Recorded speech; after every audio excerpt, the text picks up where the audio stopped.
अस्सलामुअलैकुम वरहमतुल्लाहि वबरकातुहू। सामीन, हम आज की इस वीडियो में आपके साथ शेयर करेंगे कि बहसीयत कौम और बहसीयत उम्मत हमने अपनी शनाख्त क्यों खो दी और हमें अपनी शनाख्त कायम रखने के लिए क्या करना चाहिए और क्या करने की ज़रूरत है।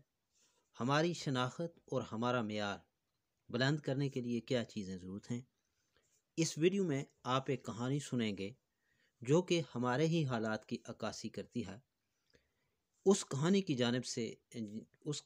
जानिब जाने से कबल आपसे गुजारिश है कि अगर आप हमारे YouTube चैनल पर नए हैं तो इसे ज़रूर सब्सक्राइब कर लें और साथ ही बेल आइकन का बटन भी दबा दीजिए ताकि हमारी हर नई आने वाली वीडियो का नोटिफिकेशन आपको मिल सके। कहा जाता है कि एक दाना शख्स कहीं जा रहा था तो उसकी गाड़ी रास्ते में एक जगह ख़राब हो गई। तो वो क्या देखता है कि सड़क के किनारे एक शख्स है, उसके पास चंद मुर्गियां हैं, मुर्गियों के बच्चे हैं और उनके साथ एक बाज का बच्चा है। वो भी उसी तरह जिस तरह मुर्गियों के बच्चे हैं और मुर्गियां हैं, सेम, यानी उसके भी अतवार, चाल डाल, तौर तरीके वही मुर्गियों वाले हैं। उस दाना शख्स ने वहाँ चारपाई पे बैठे हुए मालिक से पूछा कि ये फितरत के बरखिलाफ एक चीज़ मैं देख रहा हूँ कि बाज का बच्चा भी आपके मुर्गियों के साथ खाना खा रहा है, यानी दाना उनका खा रहा है। ये कैसे मुमकिन हुआ? हालांकि फितरत तो इसके बिल्कुल बरक्स है। चुनांचे वो मुर्गियों का जो मालिक था उसने उस दाना शख्स को वाकया सुनाया कि ये बाज का बच्चा मुझे एक पहाड़ से मिला है और एक दिन का था और ज़ख्मी हालत में था। जब ये पहाड़ से मुझे मिला तो मैंने इसको उठाया और अपने घर ले आया और इसकी देखभाल की, मरहम पट्टी की। तो ये हुआ कि ये जांबार हो गया और मैंने इसको अपनी मुर्गियों के साथ छोड़ दिया। इसने जब आंख खोली तो ये मुर्गियों के माहौल में था। अब ये तमाम इसकी जो आदत हैं, तौर तरीके हैं, चलना फिरना है, ये सारा मुर्गियों की तरह। चुनाचे उस दानाश शख्स ने उस मालिक से मुतालबा किया कि आप मुंह मांगी कीमत ले लें और ये बाज का बच्चा मुझे दे दें। उनके दरमियान बहस व तमीज़ होती रही। बाज के मालिक ने बिल आखिर कुछ रकम ली और वो बाज उस दाना शख्स को बेच दिया। उसकी गाड़ी ख़राब थी, उसने गाड़ी ठीक करवाई और ठीक करवाने के बाद वो अपने घर चला गया। बाज का बच्चा उसने अपने साथ रखा। उसको रोज़ाना अपने ड्राइंग रूम में, ड्रेसिंग रूम में और मुख्तलिफ़ जगहों पे बैठाता, टेबल पे, आप खुद सोफ़े पे बैठ जाता या कुर्सी पे, और उसे कहता कि तू बाज है, तू बाज का बच्चा है, तेरी ये फितरत नहीं है, तेरी ये आदत नहीं है कि तू मुर्गियों की तरह अपना तौर तरीका रखे, बल्कि तेरा काम तो बहुत बुलंद है, तू बहुत दूर तक उड़ सकता है। चुनांचे वो हर दिन वो शख्स उसको कभी उर्दू में, कभी अंग्रेज़ी में, कभी पश्तो में, कभी सराइकी में, कभी किसी ज़ुबान में समझाता, लेकिन उस बाज के बच्चे पे किसी सूरत भी असर न होता कि ये क्या कह रहा है। उसने बिलाखिर एक दिन अपने घर की छत से उस बाज के बच्चे को नीचे ज़मीन पर फेंका।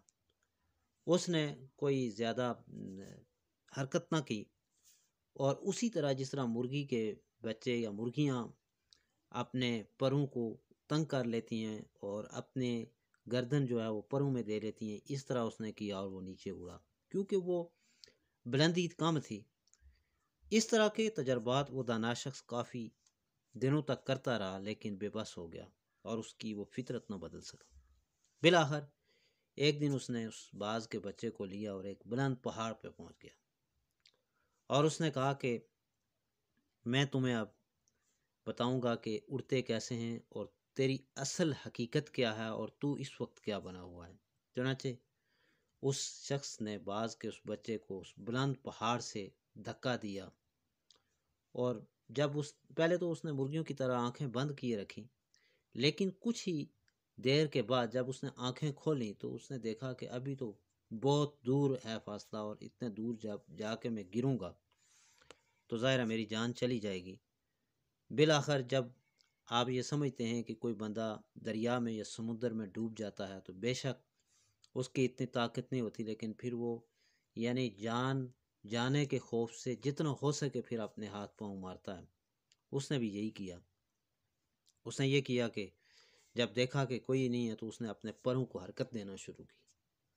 جب خوب پھڑپھڑایا تو وہ دیکھتا ہے کہ اس کے اندر تو اڑان کی بہت بڑی طاقت ہے۔ دیکھتے ہی دیکھتے وہ نیچے جا رہا تھا تو اس نے اوپر اڑنا شروع کر دیا، اور اتنا اوپر گیا کہ وہ جو شخص جس نے اس کو دھکا دیا تھا، جو اس وقت اس کا مالک تھا، اس سے بھی کئی گنا اوپر چلا گیا اور چیخنا اور چلانا شروع کر دیا، اور اس شخص کو بھی یہ باور کروانا شروع کیا کہ میرے اندر تو اتنی طاقت ہے۔ نیچے سے کھڑے اس دھکا دینے والے شخص نے بھی اس کو کہا کہ یہ ہے تیری حقیقت اور اصلیت، کہ تو اتنا اڑ سکتا ہے، اور یہ تم نے کون سی فطرت اپنائی ہوئی تھی۔ سامعین، یہ ویڈیو اور یہ کہانی آپ کو سنانے کا مقصد یہ ہے کہ بحیثیت قوم، بحیثیت امت، ہم اپنی فطرت، اپنے اطوار، اپنی عادات اور اپنا طریقہ کار بھول چکے ہیں۔ ہم یہ سمجھتے ہیں کہ سپر پاور امریکہ ہے، سپر پاور برطانیہ ہے، روس ہے، چائنا ہے یا اور ممالک ہیں، جبکہ سپر پاور اللہ کی ذات ہے۔ ہمیں بحیثیت قوم اپنے فطرت کے تقاضوں کے مطابق ہمیں یہ سوچنا پڑے گا، تب ہمارا معیار بلند ہوگا اور ہماری شناخت دنیا میں قائم ہو سکے گی۔ اس لیے اس کہانی کو ذہن میں رکھتے ہوئے ہم سب کے لیے ضروری ہے کہ ہم اپنا معیار قائم رکھنے کے لیے، اپنی فطرت کے تقاضوں کو قائم رکھنے کے لیے ضرور غور کریں کہ ہمارا مقام کیا ہے، اور سپر پاور ہمارے لیے کون ہے۔ ہم ایک ایٹمی ملک ہوتے ہوئے بھی ہم یہ سمجھتے ہیں کہ ہم غلام ہیں اور سپر پاور کوئی اور ہے، جبکہ ایسی بات نہیں ہے۔ ہمیں ضرور اس چیز پہ توجہ دینی چاہیے۔ یقیناً آپ بھی اس پہ غور کریں گے اور اپنی شناخت اور اپنے معیار کو بحیثیت قوم اور بحیثیت امت ضرور برقرار رکھنے کی کوشش کریں گے۔ اجازت دیجیے، جلد ہی نئی ویڈیو کے ساتھ ایک بار پھر آپ کی خدمت میں حاضر ہوں گے۔ اس وقت تک کے لیے اللہ حافظ۔